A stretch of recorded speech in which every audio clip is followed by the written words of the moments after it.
what is the esport that you would like to see from Overwatch? Look, I think VCT and CDL are are probably two of the best in terms of the structure that we have. VCT is obviously maybe closer to where Overwatch can be because it is global. Um, but Riot is an esports first company, right? I mean, their primary marketing vehicle for their game is the esport, and it's been incredibly successful from that perspective. Esports drives engagement, drives fandom, drives the discussion for Valorant, and also drives kind of revenue for the teams. So I think VCT is the gold standard for esports leagues, both from the investment from the publishers, the developers, the teams, the ecosystems, the influencers, the co-streamers. It's a well-oiled, integrated machine.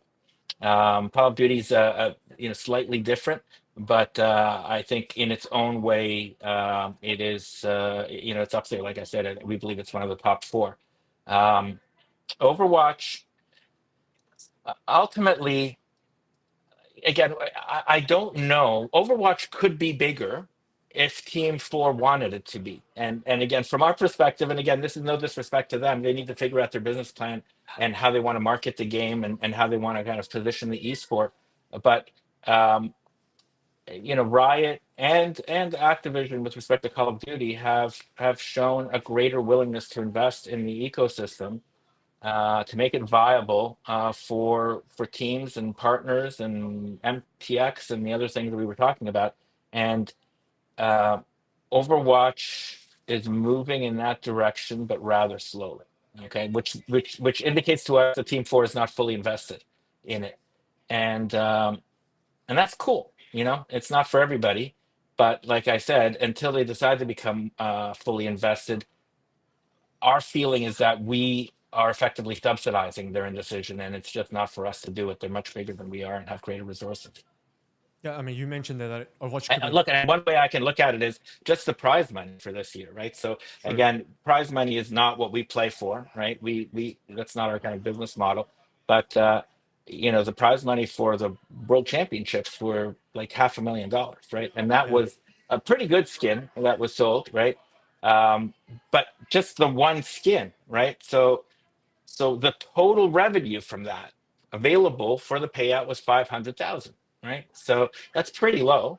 And Yeah. if you make skins available for 9 teams, it's not clear to me whether you're sharing 500,000, across 9 teams, which would obviously be very low per team, or will you be getting 500,000 per team, which I don't know. I mean, I don't know whether the range is 50,000 per team on MTX or 500,000 per team on MTX. I don't think anybody can tell me. But my gut feel is that you know the nature of MTX is, the Team Four has a formula and they understand what sells and what doesn't sell. And if they wanted that prize money to be 5 million instead of 500,000, they probably could have made it 5 million. Right. So I see the 500,000 not as the result of just that's where sales, happen to be. That was part of the plan.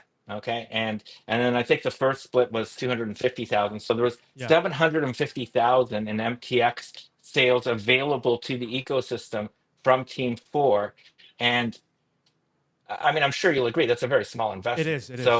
Um, so it's hard for me to know like what is the investment for this year. Is that the number divided by 9 teams plus whatever the league gets? Yeah. Is it 10 times that? Is it 2 times that? Look, unless when you take a look at the numbers from the other tier one esports that I mentioned, like they're much bigger, right? And so like we've got limited capacity, and it's not just up to which games we enjoy. It's which, beginning with the developer and the publisher, which ones are investing the most in the game and the esport for us to be in a position to expend the resources necessary to create not just an okay team, of college kids, but to do it in a professional, high tier manner. I mean, that's just what we do. And if it's not there, which we don't think it is Hmm. right now, it may get there. Okay, then um, then we, it's reasonable for us to wait. It's not like it's not an unreasonable thing for us to wait, and it's not unreasonable for them to take it slow. Right? They didn't have a great experience with Overwatch League, so one step at a time.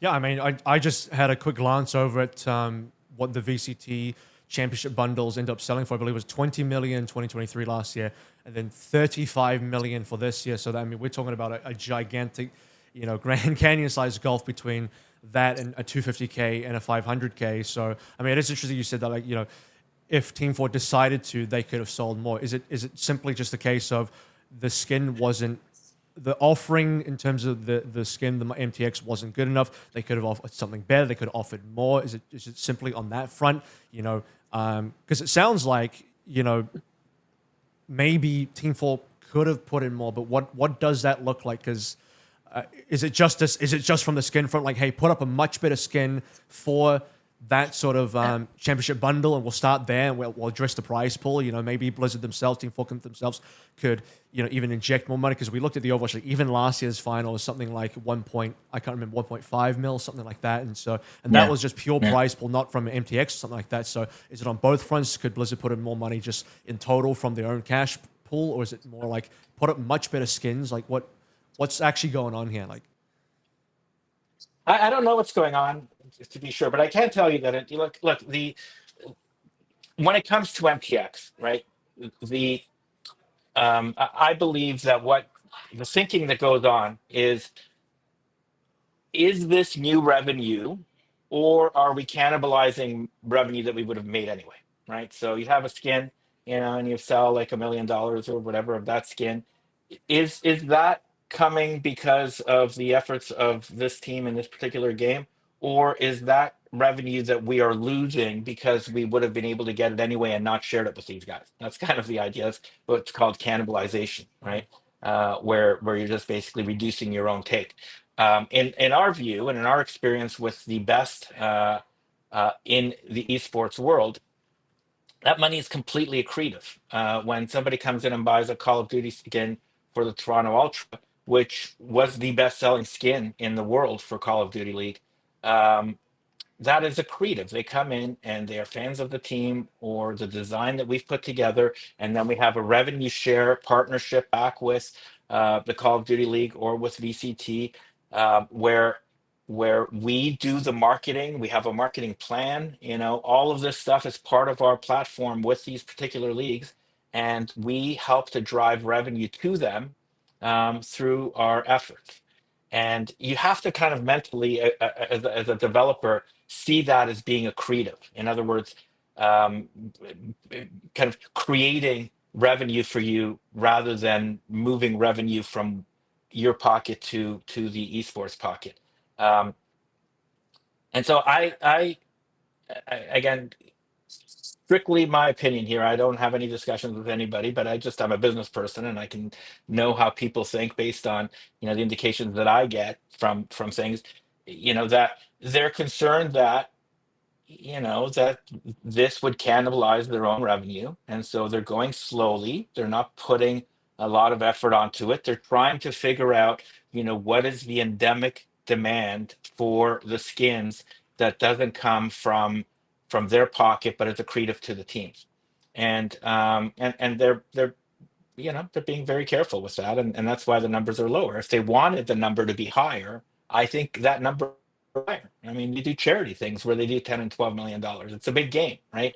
Um, and I always kind of believe, and again, this could be completely wrong. Maybe I'm giving their formulas too much credit, but I believe there's probably an algorithm somewhere where you kind of put in some details of what the skin could look like, and other parameters in a spreadsheet, and it kind of probably pops out like how much revenue you can expect from that particular program. And so my view is, when they were doing that, they wanted to put in a number that was smaller rather than bigger. And and so that's what it is. I think we would like to see a platform where for each of the teams there's $1 million opportunity for MTX, right?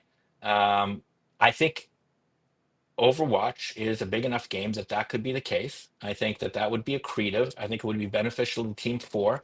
I think it would help the ecosystem to thrive. I think it would help boost revenues overall and engagement and viewership, um, just like it has for Valorant. And I think Team 4 still needs a little convincing. And so hopefully with this next step, they will be able to get additional data, and then maybe the year after or the year after that, they will feel comfortable enough investing into it. If you enjoyed that clip, the full episode is linked below. Don't forget to subscribe and ring the bell so you never miss a new episode.